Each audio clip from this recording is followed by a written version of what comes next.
Welcome back to Hollywood Buzzing, where the drama off the court sometimes hits harder than what's happening in the game. Let's talk about the storm that's erupting in Indiana, because things just went from frustrating to explosive. Fever executive Linn Dunn didn't just throw subtle shade. She flat out tossed head coach StephanieWhite under the bus, and now the fan base is on fire. The IndianaFever, once seen as a team on the brink of transformation with their rival of CaitlinClark, is instead crumbling under confusion, misalignment, and public tension. The expectations were sky-high when the team loaded its roster with seasoned veterans like Dana Bonner, Natasha Howard, Sophie Cunningham, and Sydney Colson. On paper, it looked like a playoff-bound team built around an emerging superstar. In reality, they've been less consistent than an old dial-up connection, and fans have run out of patience. The most alarming part? It's not just about poor shooting nights or lackluster defense. It's about organizational dysfunction that's affecting how CaitlinClark is being used, and how that could derail her development and the team's future entirely. The decision to run a rigid, outdated motion offense with one of the most dynamic offensive talents the sport has ever seen isn't just questionable. It's reckless. CaitlinClark isn't just a shooter. She's a playmaker, a floor general, a game changer. Her college success at Iowa came in a system designed around her instincts, read and react basketball that allowed her to dominate both as a scorer and a facilitator. Now, she's being reduced to a role player in a cookie-cutter system that prioritizes passing around the perimeter over letting a genius run the show. Watching Clark struggle in this system is like buying a Ferrari and only driving it in a school zone. And when she finally does break free, like in that electric win over the Liberty where she dropped 32 points in the fourth quarter, everyone sees what could be. That's what happens when you stop trying to make elite talent fit into a system and let them redefine the system itself.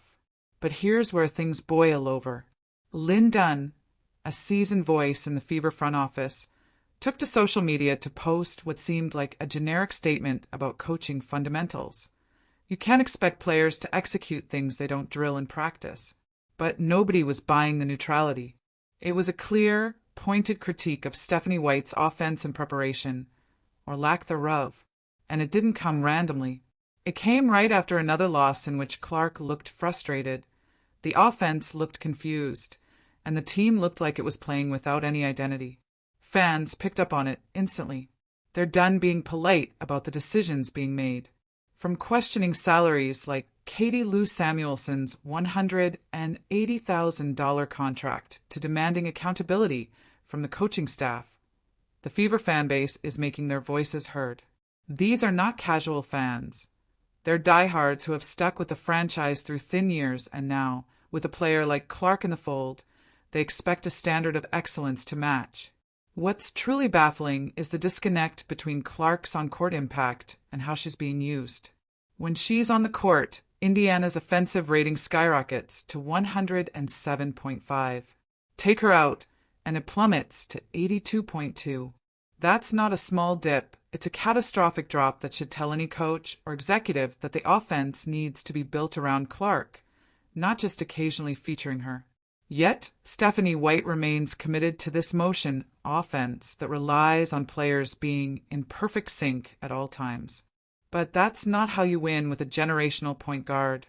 This isn't a team full of basketball savants capable of executing Princeton-style precision cuts and reads.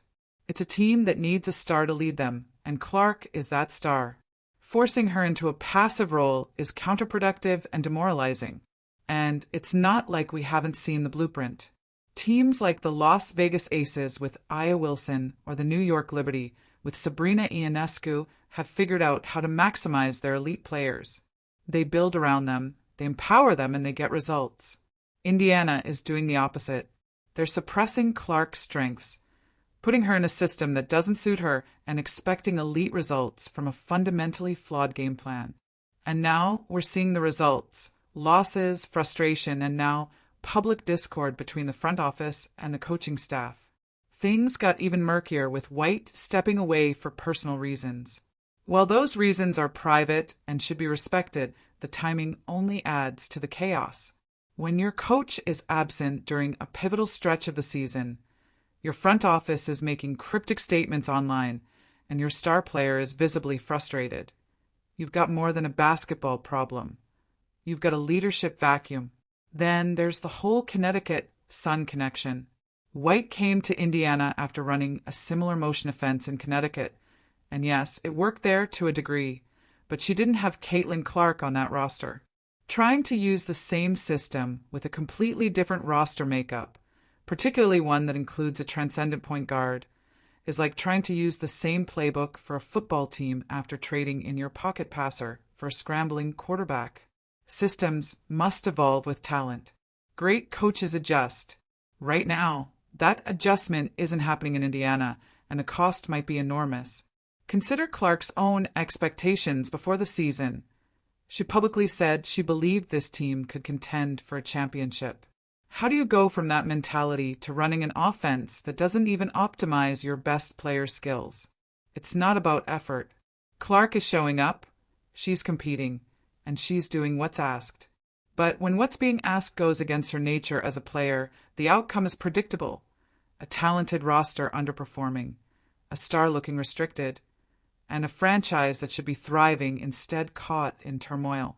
Let's not ignore the Dana Bonner situation either. Her absence for personal reasons is legitimate, but it's exposed the fragility of the motion offense system even more. That scheme requires everyone in their exact roles to make the system work. When a veteran piece is missing, everything collapses. Contrast that with a system designed around Clark, her improvisational talent, her vision, her scoring touch, where she can carry the load and still make her teammates better. That's what great players do. And when you have one of the best, you don't sideline that ability, you spotlight it. The thing about basketball is that it's as much about psychology as it is about execution.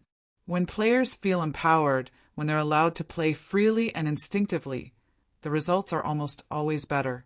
Clark isn't just another player. She's a reason people buy tickets, watch the game, and invest emotionally in the sport. She made women's college basketball must-watch television, and now she's doing the same in the WNBA, despite the limitations placed on her. Indiana is blessed to have her, but they're squandering that blessing. The sad part is this: other teams are watching. They're observing how the Fever are handling this situation and taking notes. Because if Clark ever becomes frustrated enough to explore other opportunities, or if this mismanagement continues long enough to taint her experience in the league, it's not just the Fever who will lose, it's the league itself. Players like her are rare. You don't get many chances to build a franchise around someone who brings talent, leadership, media attention, and fan love all in one. This is more than a team-building issue, it's a legacy issue. Are the Fever going to be remembered as the organization that nurtured one of the all-time greats, or the one that let dysfunction ruin something special before it even got started? Linn Dunn's post may have been just a few words, but it opened the door to an avalanche of concerns. Philosophical misalignment between the front office and coaching staff is deadly in professional sports. It leads to fractured locker rooms, inconsistent strategies, and wasted potential. Unless the Fever resolve this now, by committing to a system that empowers CaitlinClark, by unifying their leadership, and by being honest about what's working and what isn't, they risk losing far more than games. They risk losing trust, credibility, and their chance to build a true dynasty. This isn't just about one offensive set or one tough loss. It's about whether this franchise has the self-awareness to recognize its own mistakes and course correct before it's too late. Because the clock is ticking and CaitlinClark's prime years are too valuable to waste on stubbornness and outdated philosophies. If there was ever a moment to pivot, to evolve, and to trust the generational talent at the center of your roster, it's now. Indiana, the ball is in your court. Don't drop it.